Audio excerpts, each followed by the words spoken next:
We have to do something. Let our powers combine. Earth, fire, tide! With your powers combined, I am Captain Planet! Go Planet!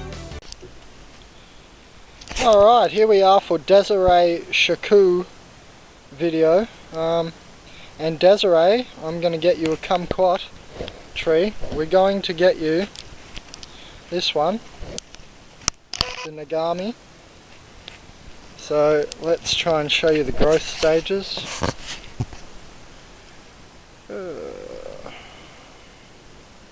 There's a smaller one. And as you can see, there's when they're starting out.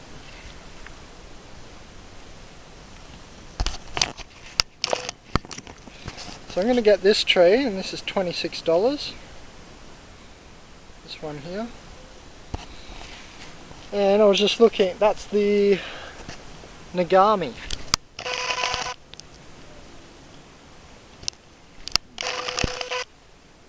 Ah, this camera is terrible. Anyway, that's the Nagami one. Here's more. I haven't seen these before. They're a different shape too, they're round. And they don't say an extra name, they just say kumquat. So they look to be a different sort. And they also have a variegated one. Variegated's when the leaves are more than one colour.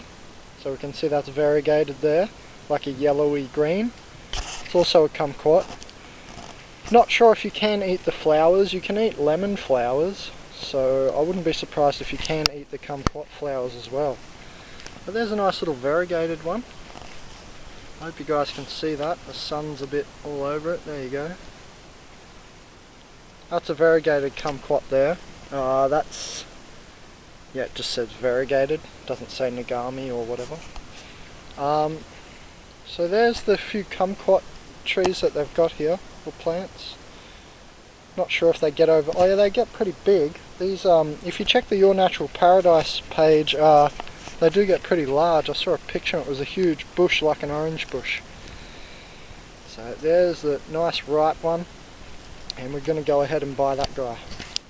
So thanks, Desiree. I now got a kumquat tree. So here we are, and there's Mount Warning with those funny looking peaks. The highest peak there's Mount Warning behind this front mountain. And we're on the way to the place I call the wood chip spot. It's on the way to Shokooh, North New South Wales, Australia. And this is just after Murwillumbah. There's the turn off to Tyalgum. And we're heading into the valley there. And that's where the wood chip spot is. And that's where I'm planting quite a few trees. Alright folks, so here we are at the wood chip spot, as I'll call it from now on. It's on the left side of the road if you're coming in towards Tweed Heads from Shokooh. U-K-I is how you spell Shokooh. Now I chose this spot, like you saw in the other video, Tina Farber and Iona Voice Guerrilla Grows. And there's a wood chip pile and why I'm calling it the wood chip spot. And yeah, as you saw in the other videos, there's people planting native trees all along here. So I thought it's a good spot to whack in some food trees. So we have the kumquat. Now go to Your Natural Paradise page if you don't know about this little guy. This is my favourite citrus. And that's in consciouszine.com, Your Natural Paradise page. And here's the Kaffir lime tree. Probably my second or third favourite citrus. These three are my favourite citrus trees, and they're all about the same. Because this one you can eat the leaves, and the oil is really good for you. And I'm going to read that out in Melly Blue Star's video. And that one is, the kumquat, is being planted for Desiree Shokooh, or Desiree as some people might know her on Facebook. And this one is a finger lime. Have a look at its little thorns. It's got little thorns. Now that's why you want to keep it out of the wind, because it can poke its own fruits if you put it in too windy a spot, and it can poke the fruits open and you want to eat them, so you don't want that to happen. So that's a nice looking one. That was $30 from this place in Murwillumbah. So that produces finger limes. If you don't know it yet, again, go to Your Natural Paradise page, and that's kind of what they look like there. They're finger limes and they have little balls in them that explode. And I planted a rainbow chili tree for Tina Farber. You see the different colour rainbow chilies on there in different growth stages. I actually got a 40 chili harvest from that, and they're still all left on there. I also planted Tina some squash, which looks like it's going good without any water or any care from me at all. So that's just been stuck in this ground, and this ground's really nice. It's quite moist. And funny thing is, here's Bindon's pilosa growing. It grows everywhere. It's a wild one, a wild weed, and it doesn't have any of its cobbler's pegs on there. But in my other video called Cobbler's Peg, Bindon Spilosa, this is another toothache plant. You can chew the leaves and the flowers for toothache, for helping with a toothache. And here I planted a black sapote for Iona Voice. This is actually black persimmon. So I haven't given any of these plants any water yet. We're going to water them today, and I'm going to show you the stream down there. So this is another reason I chose this spot, because free water. So why not? And in summer I'll be able to go for a quick little swim, because this is nice and far upriver. I wouldn't expect too many bull sharks or anything in here. And we're just under Mount Warning. Mount Warning is actually over there. You can't see the peak from here. It's behind those trees. But yeah, nice little spot. So I've just started digging one hole for one of these citrus trees. I'm going to plant the finger lime here, and I wanted to show you all the life in this soil and why I'm actually planting 3 people's trees here. Toby's going to get the finger lime, Desiree's getting the kumquat. Well, these plants are courtesy of these people, so thank you guys. And the kaffir lime is courtesy of Melly Blue Star. Now eventually I will put signs up here, laminated signs with some info on each plant and stuff too, for everybody. I was thinking of taking off the tags for a while until the plants are larger, just in case anyone decides to nick them and steal them. I'm going to take the kumquat fruit off that kumquat tree so you can't tell what it is, and so people hopefully leave them here until they grow larger, and then they can't really steal them. So that's my plan. And look, this has nice worm. Look at that, that's just fresh out of the soil there. We'll put him back in a minute. And I also saw some larvae. Where did that go? There was some insect larvae in here. Where did he go?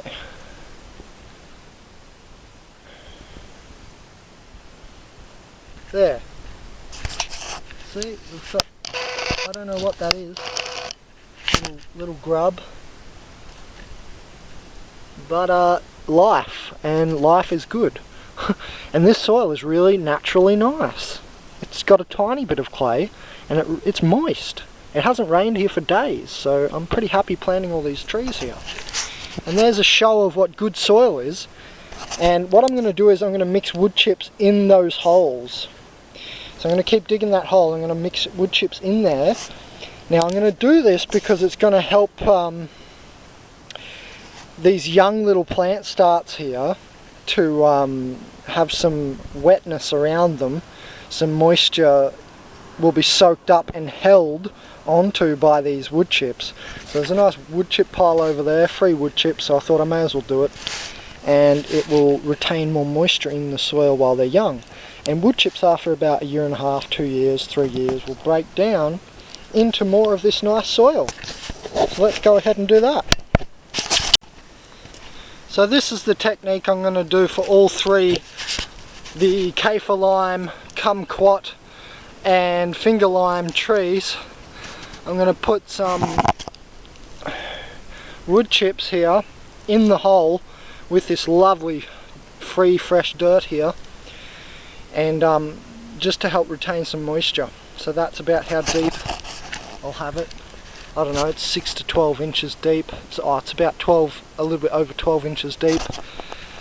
And you just want to make sure it's like twice as wide as the containers that the trees come in. I finally found some broad spectrum minerals or trace element rock dust and soil, and a little mixture. It's a little mineral fertilizer and soil conditioner mixture. And so at, say, Bunnings Warehouse, I couldn't find, I didn't actually go in there and look very hard, but I asked and they didn't know what I was talking about when I said, you know, wide spectrum rock dusts and things like this, mineral fertilizers. So that's like the sort of main store here in Australia, one of them at least, Bunnings Warehouse. So I haven't checked Mitre 10, that's another place I could maybe have a look. But I'm glad I found this because this looks good. I'm going to use this for the 3 citrus trees that I'm planting. I'm planting a kaffir lime, a finger lime, and a kumquat tree. If you want to see the kaffir lime, you can watch the Melly Blue Star video that I'll make, $30 bandit. And Toby Hall is going to get this finger lime tree here. Now you can see they're thorny. And watch Toby's video for some information on the finger lime. If you don't know what it looks like, here's a few pictures. The inside are contents that spill out like little balls, and they're very nice and flavoursome and taste like lime. And so yeah, I'm glad I found this. This is really good because it'll make the whatever you're growing taste sweeter, and plus it's just like how you are what you eat. Your plants are what they eat as well, so they're soaking up, you know, all the stuff out of the soil. So the better soil you have, it's like how we have better food. So it all starts there at that soil layer, so I was very happy to find this because it's wide spectrum. So let's see what's in there. At least it's wider spectrum than anything I've found so far. And calcium 11%, iron, potassium, magnesium, silica, sulfur, phosphorus, carbon, manganese, zinc, copper, cobalt, boron, molybdenum, and it says you want about 1 to 2 kilograms for if you're planting, say, this finger lime tree or any fruit tree, and about 4 kilograms or something of this stuff if you're adding to like an existing sort of fruit tree or something like that. So just so you have a slight idea of the guys there to go by. So yeah, very happy with finding that, and thanks. Alright, I've planted 3 citrus trees. So Toby, here's yours. And so what I done was I put the I put some wood chips with the soil in the hole. As you can see, I've also put wood chips on top, but then in between I also put the wide spectrum mineral rock dust, and I'm going to give each one that much water. So I'm going to go down to the stream and give the other trees that much as well. But I just done it to the kumquat, and you can see its little moat has filled with water. So that's why I've dug a little moat there along the other trees as well. I've put a little moat there so that it picks up the water, because this is on a slight I don't know, about 25 degrees slant, and so the water will run down here and stay in its moat, and its little roots will come and suck up the water there. So just for a little bit of help, and I also done that. So here's the rock dust that I'm getting. It's the one that I read to you guys before. So we're going to go down to the river there, and we're going to fill up this water bottle about 4 times and come back. Okay, well, after that workout going up and down that hill, I'm ready for this kumquat. So this one looks about ripe. We're gonna rip him off there. And you just eat these and the inside's a bit sourish. Very healthy. This is my favourite citrus. I actually feel it really go through my body quite quickly. And it washes away those little calcites that have their part in making you an bent over old man. And citrus is really good for washing away these little parasites. And so you just eat that, and the rind's really sweet. And then I'm going to take you down to the river, because it's really nice down there actually. It's very good for a swim by the look of it. So I just gave each plant a bottle of water, that big bottle of water. And so there's Toby's, there's Melly Blue Stars, the Kaffir, the finger lime over there, and the kumquat.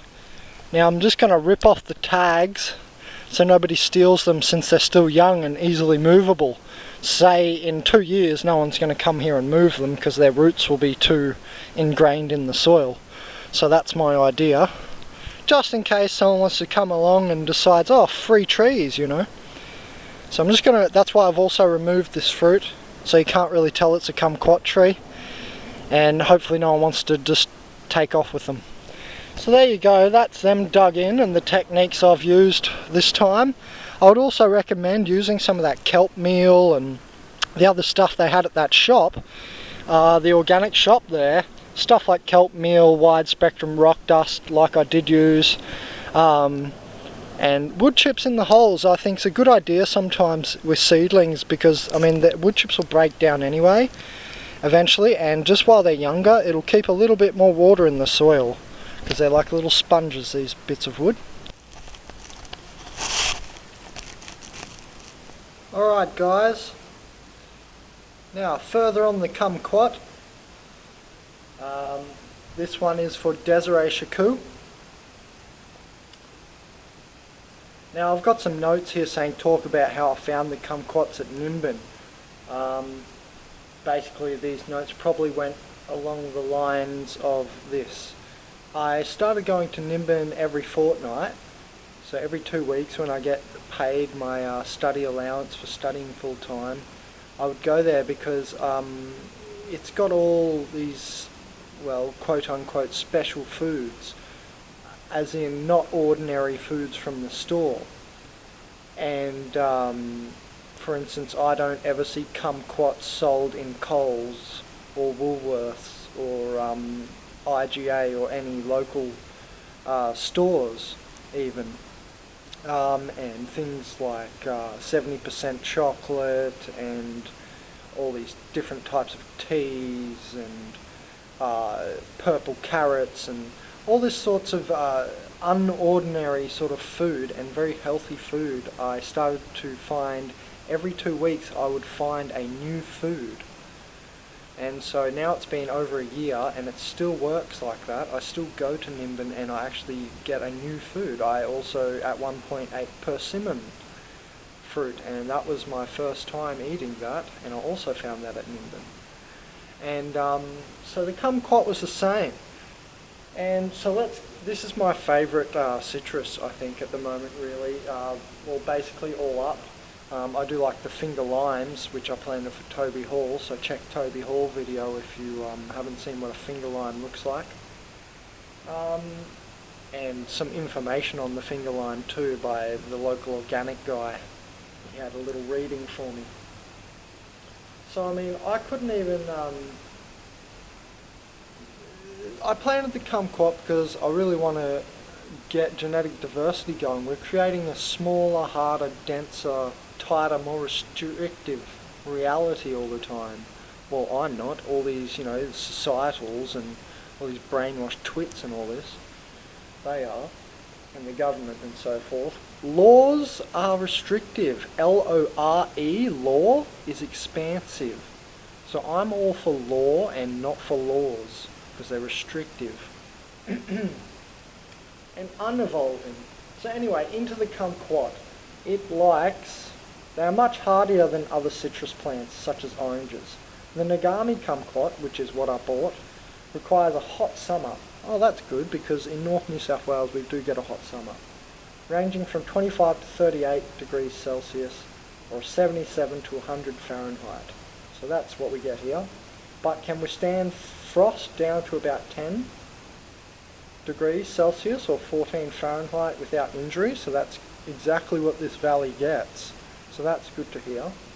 I've planted it in North New South Wales, the Northern Rivers, just past Murwillumbah on the way to Yukai. I'm not sure if it's someone's property, by the way. It could be someone's property, and that river might not be the cut-off of their property, or it might just be a park. I'm not sure. But either way, no one has stolen the plants, and they're still there, so all good. So the composition of the kumquat. Now, actually, I also have an article on the Your Natural Paradise page on consciousazine.com on the kumquat, and the actual article is written by a website titled something like Cure Diabetes, or Natural Cures for Diabetes, or something like this. So, anyway, composition. The essential oil of the kumquat peel contains much of the aroma of the fruit and is composed principally of limonene, which makes up around 93% of the total, besides limonene and alpha-pinene, 0.3%, and all these other big names, monoterpenes. The oil is unusually rich in sesquiterpenes, such as A-bergamotine, caryophyllene, A-humulene, and muralene, and these contribute to the spicy and woody flavour of the fruit. Carbonyl compounds make up much of the remainder, and these are responsible for much of the distinctive flavour. These compounds include esters such as isopropyl propanate 1.8 and terpenyl acetate, ketones such as carvone, and range of aldehydes such as citronellol and methylunidecanol. Other oxygenated compounds include nerol and translinalool oxide. Raw kumquats are also an excellent source of vitamin C, which acts as an antioxidant for us, if anyone doesn't know. And antioxidants are making you live longer, because they stop free radical and oxidization of our bodies and our cells. So that's from www.defeatdiabetes.org, self-management, and then text ID kumquat. You can see all this on the Your Natural Paradise page, as always. All the info's on there. Pigments: beta-cryptozanthin, zeaxanthin, and lutein. So they're all good pigments. They're also antioxidative, those pigments. That's what pigments translate to in our bodies: antioxidative effect. Phytochemicals in there are hespertin, limonene, nomilin, phytine, phytofluin, diamine, beta-sitosterol, gluthanoin. And the trees do actually go quite big. If you, again, check the Your Natural Paradise page in www.consciousazine.com, you'll see a picture in one of the links there of how big the kumquat tree can get, just like an orange bush. And there is also a few links for you to check out. So it's low fat, it's got all those goodies in there, all the pigments, very low sodium, excellent source of vitamin C and fibre. So the kumquats really are a great one, and I'm glad I planted them, and they're just about my favourite citrus fruit, I have to say. So thank you a lot, Desiree. Now there is a citrus tree there for others to enjoy, and myself. Much appreciated.